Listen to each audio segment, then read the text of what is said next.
सिल्वी में आपका स्वागत है। इस वीडियो में हम आपको सिल्वी एलोर वॉच के सारे फीचर्स और फंक्शंस की जानकारी स्टेप बाय स्टेप देंगे। एलोर अपने यूनिक शेप, मिनिमलिस्टिक डायल और मॉडर्न स्टाइल के लिए जानी जाती है।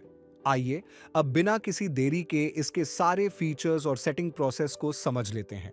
सबसे पहले इसके क्राउन की पोजीशंस को समझ लेते हैं। घड़ी की दाईं तरफ आपको एक ही क्राउन मिलता है जिसकी दो पोजीशंस हैं। पोजीशन ए, क्राउन जब पूरी तरह अंदर दबा हुआ हो, यानी नॉर्मल पोजीशन।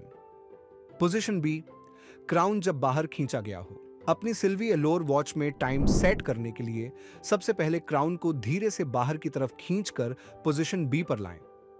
अब क्राउन को किसी भी दिशा में घुमाकर सही समय सेट कर लें। सही समय सेट हो जाने के बाद क्राउन को वापस अंदर यानी पोजीशन ए पर दबा दें, ताकि आपकी घड़ी सामान्य रूप से चलना शुरू हो जाए।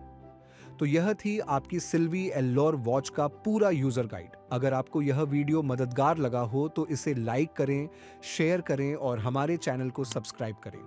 सिल्वी को चुनने के लिए धन्यवाद।